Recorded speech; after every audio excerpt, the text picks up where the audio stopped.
Good morning friends, मैं अभिषेक Dixit concept time के इस प्लेटफॉर्म पर आप सभी का स्वागत करता हूं। जैसा कि कल से हमने एक प्रोसेस की शुरुआत की है जिसका नाम है साइंटिफिक स्टडी ऑफ हिस्ट्री, यानी इतिहास का वैज्ञानिक अध्ययन।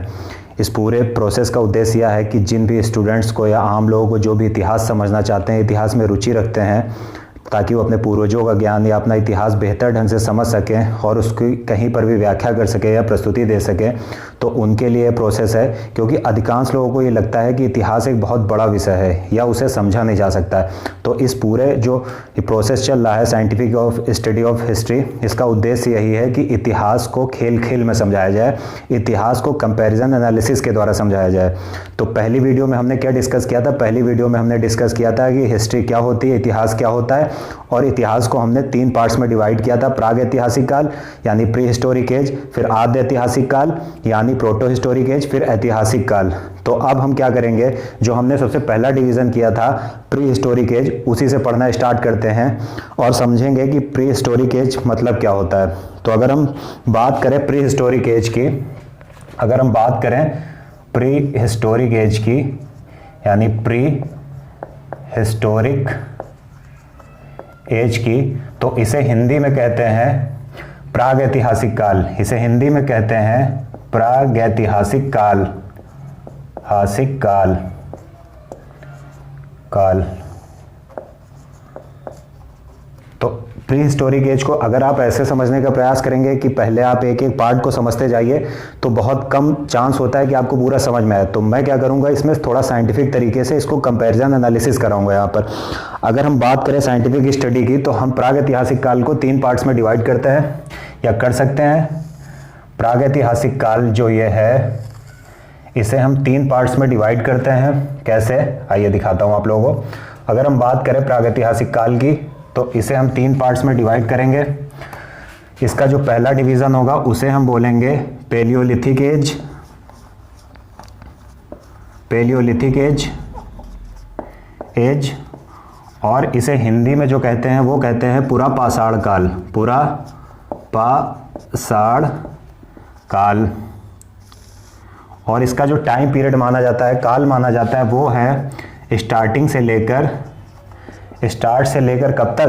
10,000 BC तक, 10,000 BC तक। उसके बाद अगर हम इसका सेकंड डिवीजन देखें, अभी हम सिर्फ बेस का निर्माण कर रहे हैं, माइंड मैप ड्रॉ कर रहा हूं मैं कि कैसे पढ़ना है। उसके बाद फिर साइंटिफिक स्टडी की शुरुआत करेंगे। पहला अगर हो गया इसका पैलियोलिथिक एज, उसके बाद अगर हम सेकंड टर्म की बात करें, तो सेकंड टर्म इसको डिवाइड करते हैं किसमें? प्राग ऐतिहासिक काल को मीजोलिथिक एज, मीजोलिथिक एज। और मीजोलिथिक एज को हिंदी में क्या कहते हैं? मध्य पाषाण काल, मध्य पाषाण काल। और इसका अगर हम टाइम ड्यूरेशन देखें क्या होगा, तो 10,000 तक ये है, या 10,000 से इसकी स्टार्टिंग है 10,000 टू 6,000 BC और AD का मतलब मैंने बताया था, BC का मतलब ईसा मसीह के जन्म से पहले जो भी समय होता है उसको हम BC से डिनोट करते हैं, इंडिकेट करते हैं। तीसरा अगर हम इसका डिवीजन देखें, तो प्री हिस्टोरिक एज को हम जो तीसरा डिवाइड करेंगे वो क्या करेंगे? Neolithic age, Neolithic age. Neolithic age को हिंदी में क्या बोलते हैं? नवपाषाण काल। और यहाँ से काफ़ी क्वेश्चन बनते हैं हर एग्जाम में, नवपाषाण काल। और अगर हम इसका टाइम ड्यूरेशन देखें, काल देखें, तो ये कब से कब तक आपको मिलेगा? ये मिलेगा 6,000 से लेकर 3,000 BC तक। तो ये हमने समझ लिया पूरा टाइम ड्यूरेशन किसका कितना था। अब हम क्या करेंगे, जैसे हमने फर्स्ट वीडियो में कंपैरिजन एनालिसिस किया था वैसे ही करेंगे। तो हम एक लाइन ड्रॉ कर लेते हैं। यहाँ मैंने एक लाइन ड्रॉ की, इसको सेकंड पार्ट्स में डिवाइड किया और ये 3 पार्ट हो गए। अब हम इसको पूरा समझेंगे। देखिए, हमने फर्स्ट वीडियो में क्या किया था, हम तीनों का साथ साथ कंपैरिजन कर रहे थे, लेकिन यहाँ पर क्या है, हमें डेवलपमेंट समझना है कि हम कहाँ से कहाँ पर पहुँचे और कहाँ पर पहुँचे आगे। तो हम क्या करेंगे, पहले फर्स्ट पार्ट को डिस्कस करेंगे। अगर हम इसकी बात करते हैं, यानी किसकी? पैलियोलिथिक एज की, तो यहाँ इसकी सबसे पहले देख लेते हैं कि इसको डिस्कवर किसने किया। डिस्कवर का मतलब यहाँ पर यह है कि मतलब जो भी हमें इस काल के बारे में, इस पीरियड के बारे में पता चला, इसका सबसे पहले जो भी कोई टूल या कोई भी उनके द्वारा प्रयोग किया जाने वाला हथियार, उसकी खोज किसने की, जिसके आधार पर पता चला कि कुछ मानव पहले रहते थे जो कुछ विशेष प्रकार के काम करते थे। तो अगर हम इस पेलियोलिथिक एज या पूरा पाषाण काल की बात करें तो इसकी खोज की थी रॉबर्ट ब्रूस ने। रॉबर्ट ब्रूस फुट ने इसकी खोज की थी। अगर हम इसकी बात करें कि इसकी खोज किसने की थी, तो इसकी खोज की थी या मध्य पाषाण काल की खोज की किसने की थी, तो मध्य पाषाण काल की खोज की थी जॉन इवांस ने। जॉन इवांस ने।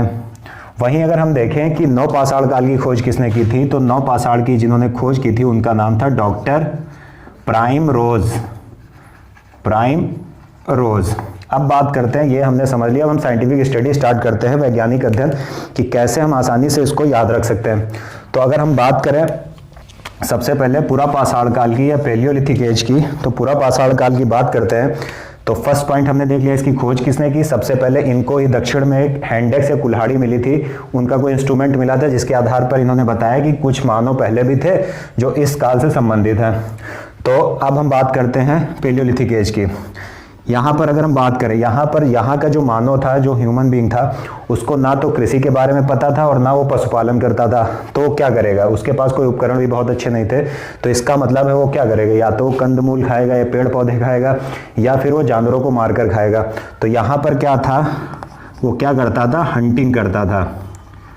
हंटिंग करता था यानी शिकार करता था और शिकार के द्वारा अपना पेट भरता था। अब हंटिंग करता था। दूसरी चीज़ जो यहाँ पर इंपॉर्टेंट याद रखने वाली चीज़ है कि यहाँ पर पेंटिंग का डेवलपमेंट हो चुका था, यानी चित्रकला का विकास हो चुका था। पेंटिंग का डेवलपमेंट हो चुका था, जिसे हिंदी में कहेंगे चित्रकला का विकास हो चुका था। और अगर हम इसकी एविडेंस की बात करें कि इस पेंटिंग का जो विकास हुआ है, इसका एविडेंस कहाँ से मिलता है, तो एक एविडेंस हम लेने की कोशिश करते हैं, यानी एक हम इसका साक्ष्य या सोर्स लेने की कोशिश करते हैं।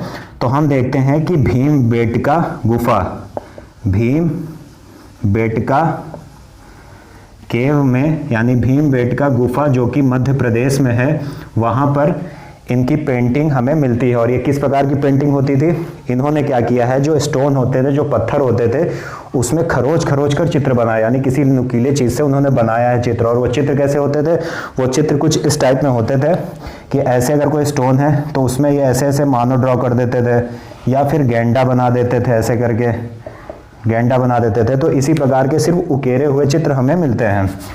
तो ये हमने समझा कि वो पेंटिंग डेवलप कर चुके थे, यानी पेंटिंग करते थे, और ज़्यादातर जो पेंटिंग थी उनकी वो अपने जीवन से ही संबंधित होती थी। चौथी अगर इंपॉर्टेंट पॉइंट की बात करें कि पेलियोलिथिक एज में क्या हुआ था, तो पेंटिंग डेवलप हो चुकी थी। और सबसे जो महत्वपूर्ण चीज़ है कि आधुनिक मानव का विकास हुआ था, यानी जो मॉडर्न ह्यूमन है, होमोसेपियंस, इसका विकास किस काल में हुआ था, तो होमोसेपियंस का विकास हुआ था, होमोसेपियंस का विकास किस काल में हुआ था, होमोसेपियंस का विकास हुआ था पेलियोलिथिक एज में। और उसके बाद अगर हम ध्यान दें कि सीधी सी बात है, जब ये ना तो कृषि करते थे ना पशुपालन करते थे, तो ये शिकार करते थे। तो शिकार कैसे करेंगे, शिकार हाथ से या नाखून गड़ोगे तो करेंगे नहीं। शिकार करने के लिए इनको क्या चाहिए, इनको हथियार चाहिए। अब हथियार उस समय धातु का उपयोग होता नहीं था, किसी मेटल का यूज होता नहीं था, तो हथियार कैसे होंगे, इसका मतलब हथियार कैसे होंगे, ये पत्थर के हथियार बनाते होंगे। तो इसको क्या बोलेंगे, जो भी हथियार या जितने भी ये टूल्स यूज करते हैं, तो ये यूज करते थे स्टोन टूल्स। स्टोन टूल्स ये यूज करते थे और इन स्टोन टूल्स को बोलते थे क्रूड स्टोन टूल्स। अब ये क्यों बोलते थे ये समझ लीजिए। क्रूड स्टोन टूल्स इसलिए बोलते थे कि इसको हिंदी में बोलते थे क्रोड पत्थर उपकरण, पत्थर के उपकरण। ये जो स्टूल टोल, इसको हिंदी में बोलेंगे स्टोन टोल को पत्थर उपकरण, ठीक है। अब क्या था, ये जो भी पत्थर के उपकरण बनाते थे तो वो बड़े बेडॉल टाइप में होते थे, मतलब कोई बहुत अच्छे शेप में नहीं होते थे, मॉडर्न टाइप में कि आपने मारा जानवर मर गया। मोटे मोटे पत्थरों को ही तोड़कर बनाते थे। जैसे मैं एक एग्जांपल देता हूँ और ड्रॉ करता हूँ। इनके जो जितने भी इनके टूल्स या उपकरण होते थे वो कैसे होते थे, इनके हथियार कैसे होते थे, ये हो गया। फिर अगर आप देखें तो इनके हथियार कुछ इस शेप में होते थे, एक ऐसा हो गया इस टाइप के, या मोटे मोटे पत्थरों से बने इनके हथियार होते थे, तो क्या होगा, उसकी जो दक्षता होगी वो कम होगी। अब इसका एग्जाम्पल ले लेते हैं कि इनके हथियार का कोई एग्जाम्पल क्या हमें मिलता है, बिल्कुल मिलता है। इनके जो हथियार होते थे उसे हम बोलते हैं हैंडेक्स। हैंडेक्स, हैंडेक्स को हिंदी में क्या कहेंगे, कुल्हाड़ी। कुल्हाड़ी। और अगर दूसरा हम एग्जाम्पल लेना चाहें तो हम क्या ले सकते हैं, चॉपर चॉपिंग।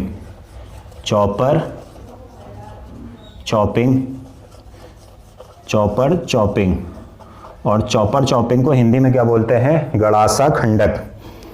गड़ासा और खंडक। खंडक, गड़ासा और खंडक। तो ये हमने देख लिया कैसे हथियार यूज करते थे, और ये हमने देखा पेलियोलिथिक एज का जो इंपॉर्टेंट इंसिडेंट्स थे वो सभी देख लिए। अब हम किस में प्रवेश करेंगे, अब हम प्रवेश करेंगे मीजोलिथिक एज में या मध्य पाषाण काल में। अब क्या होगा, सीधी सी बात है, हर आधुनिक समय जो होता है वो अपने पिछले या पास्ट से बेहतर होता है। तो यहाँ भी कुछ वैसी ही कहानी देखने को मिलेगी। ये हंटिंग करते थे, तो मीजोलिथिक में क्या हो गया, एनिमल हस्बेंड्री स्टार्ट हो गया, यानी पशुपालन स्टार्ट हो गया।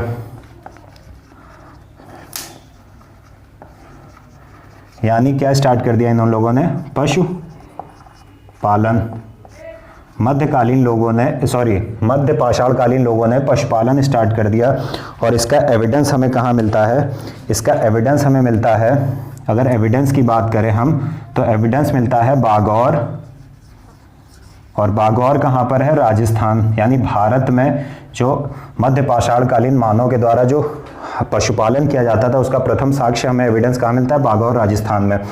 उसके बाद अगर हम बात करें जो इस पूरे कालखंड की सबसे इंपॉर्टेंट घटना थी तीसरी, वो ये थी, क्या थी, पहले हमने देखा कि इसकी खोज जॉन इवांस ने की थी, डिस्कवर इसको जॉन इवांस ने किया था। उसके बाद क्या हुआ था, पशुपालन स्टार्ट हो गया था। फर्स्ट यहाँ पर एक और इम्पॉर्टेंट घटना हुई कि फर्स्ट जो ह्यूमन स्केलेटन हमको मिलता है, फर्स्ट ह्यूमन स्केलेटन, यानी प्रथम मानव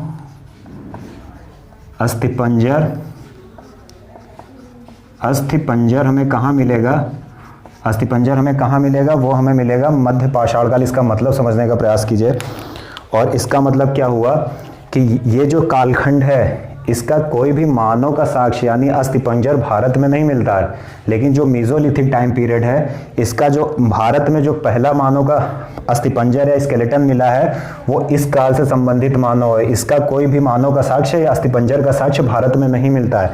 भारत में जो सबसे पुराना स्केलेटन मिला है वो इस कालखंड से यानी 10,000 BC से 6,000 BC के बीच का है। और ये कहाँ से मिला है, ये इंपॉर्टेंट है, एग्जाम्स में पूछा जाता है। अगर हम बात करें एविडेंस कहाँ से मिला है, तो एविडेंस की बात करें तो ये मिला है कहाँ से, सराय नाहर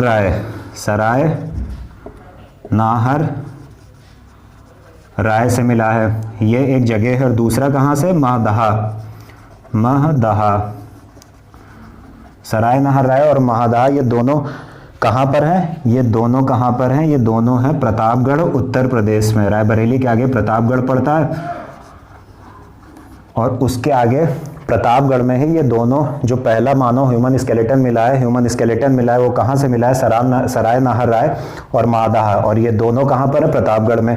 अगर चौथी इंपॉर्टेंट बात करें हम यहाँ पर तो हम देखते हैं कि जो मानव ने प्रथम जो जीव था हम कहेंगे मानव ने जो पहला जानवर जिसे पालतू बनाया था, first pet animal of human, first pet animal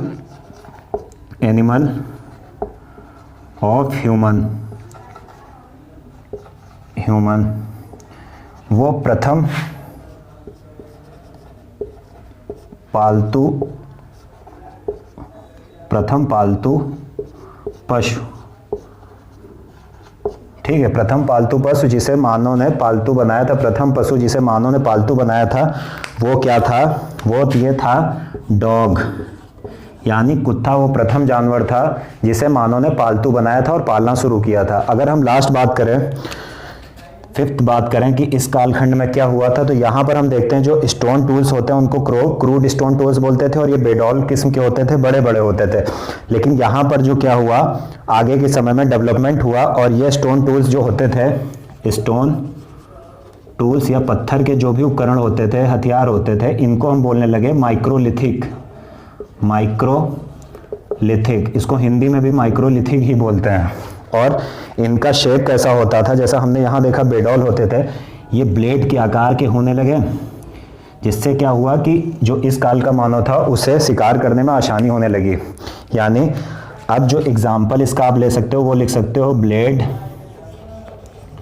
और पॉइंटर या पॉइंट, हिंदी में इसको ब्लेड पॉइंट ही बोलेंगे। और ये इस कालखंड के हथियार थे। अब एक बात याद रखिएगा, मैंने बोला ये हंटिंग करते थे, ये पशुपालन करने लगे, तो अब आप कहेंगे फिर हथियार क्या करते थे ये लोग, तो इसका मतलब एक चीज़ समझ लीजिए, अगर ये पशुपालन कर रहे हैं तो इसका मतलब ये नहीं है कि इन्होंने हंटिंग छोड़ दी, हंटिंग भी करेंगे। अब अगर हम तीसरे काल की बात करते हैं जिसे हमने कहा है नवपाषाण काल। नवपाषाण काल की खोज की थी डॉक्टर प्राइम रोज, ये सॉरी स्पेलिंग गलत हो गई है, ROSE होगा, डॉक्टर प्राइम रोज ने खोज की थी इसकी। अब यहाँ पर देखते हैं, यहाँ पर हमने देखा ये लोग शिकार करते थे, यहाँ पर हमने देखा एनिमल हस्बेंड्री कर रहे हैं यानी पशुपालन कर रहे हैं। यहाँ पर क्या होगा कि एग्रीकल्चर ये लोग करने लगे, एग्रीकल्चर। इस कालखंड का जो मानव था उसने विकास करते हुए पशुपालन से एग्रीकल्चर की ओर रास्ता पकड़ लिया। और इसका प्रथम जो एविडेंस मिलता है, प्रथम साक्ष्य मिलता है, इसको हिंदी में लिख देता हूँ, एग्रीकल्चर यानी कृषि। और कृषि का प्रथम साक्ष्य जो मिलता है, एविडेंस मिलता है, वो कहाँ से मिलता है? एविडेंस की अगर हम बात करें, एविडेंस हमें मिलता है मेहरगढ़ बलूचिस्तान से। तो मेहरगढ़ बलूचिस्तान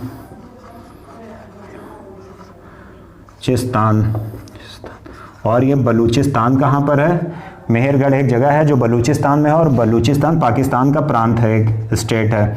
तो ये हमने देखा कि इस काल का जो मानव था वो एग्रीकल्चर करने लगा। अब जो इंपॉर्टेंट तीसरी बात देखेंगे, अब सीधी सी बात, अगर मानव ने कृषि करना प्रारंभ कर दिया है तो ऐसा तो नहीं है वो पहले की तरह खाना बदोश जीवन जिएगा और इधर उधर भागता रहेगा। अगर उसने अपने खेतों में फसलें बोई हैं या बीज डाले हैं तो क्या करेगा? उसके आसपास रहेगा ताकि कोई जानवर खेत में ना घुस जाए या कोई दूसरा मनुष्य उस पर अधिकार न कर ले। तो क्या हुआ, फिर खेत के आसपास वो रहने लगा, जिससे क्या हुआ कि परमानेंट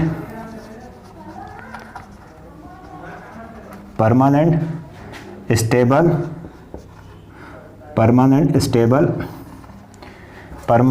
ग्राम सेटलमेंट,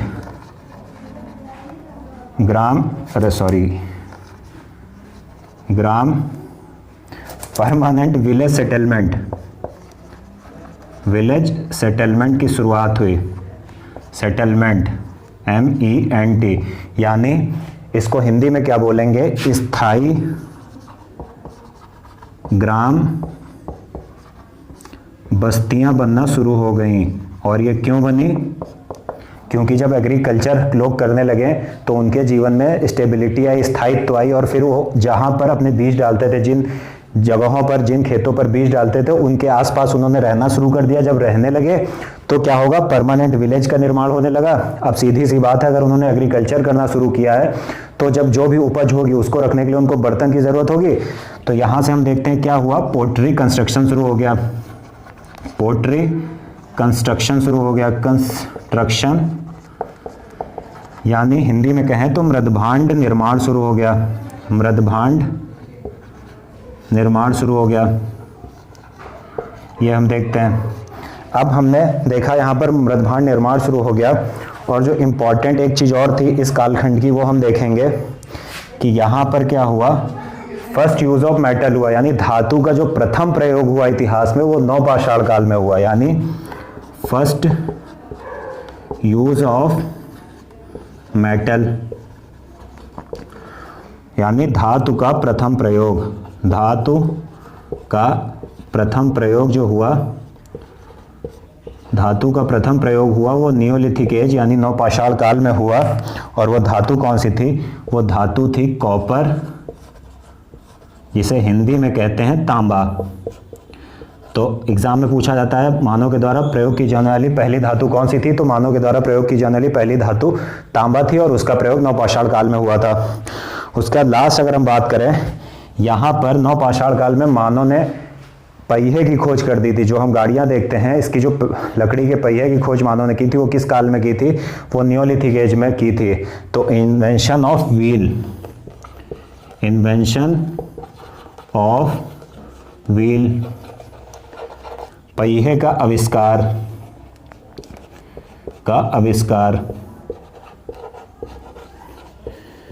पहिए का आविष्कार मानव ने किस काल में किया था? पहिए का आविष्कार मानव ने किया था नवपाषाण काल में। तो चलिए आखिरी में कंक्लूजन ड्रॉ कर लेते हैं।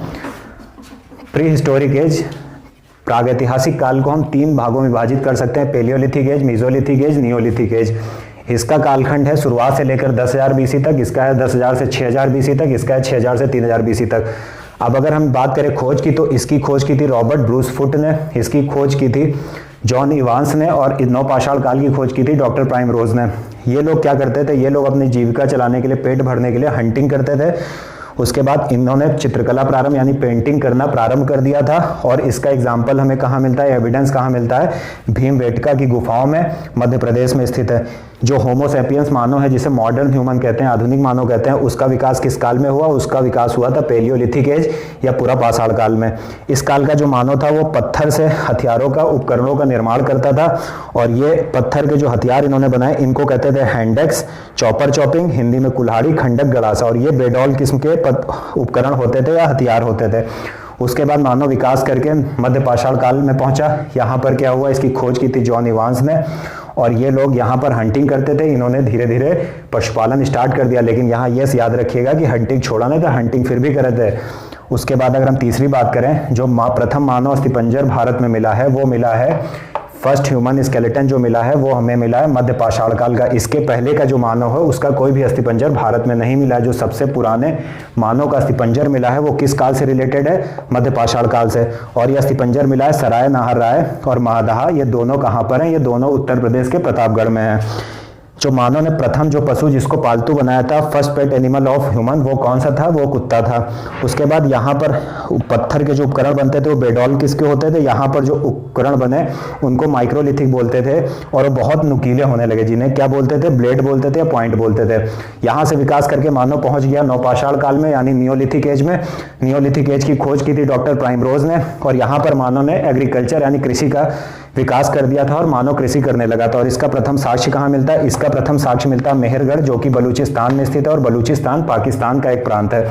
उसके बाद अगर हम देखें, अगर आदमी ने कृषि की है तो उस खेत की रखवाली के लिए वो आसपास रहेगा, और जब कई मानव एक साथ कृषि करने लगे और रहने लगे, तो उससे क्या हुआ? स्थायी ग्राम बस्तियां, परमानेंट विलेज सेटलमेंट का निर्माण होने लगा, और ग्राम बनने लगे, गांव बनने लगे। उसके बाद अगर मानव ने कृषि की है तो ग्राम बस्तियों का विकास होगा, और उन उपजों को रखने के लिए मानव क्या करेगा? बर्तन का निर्माण करेगा। और इससे क्या हुआ? पोट्री कंस्ट्रक्शन यानी मृदभांड निर्माण का शुरुआत हुई। उसके बाद अगर हम देखें कि मानव ने प्रथम बार धातु का प्रयोग कब किया था, तो वो किया था नवपाषाण काल में, और वो धातु कौन सी थी? कॉपर या तांबा थी। अगर हम 6 पॉइंट की बात करें कि पहिए का आविष्कार किस काल में हुआ था, इन्वेंशन ऑफ व्हील किस काल में हुआ था, तो वो हुआ था नियोलिथिक एज में। उम्मीद है आपको पूरी बातें समझ में आ गई होंगी, और ये जो साइंटिफिक तरीका है ये आपके दिमाग में बैठ जाएगा। Thank you. अगर आपको वीडियो पसंद आई हो तो अधिक से अधिक शेयर करिए, लाइक करिए। Thank you.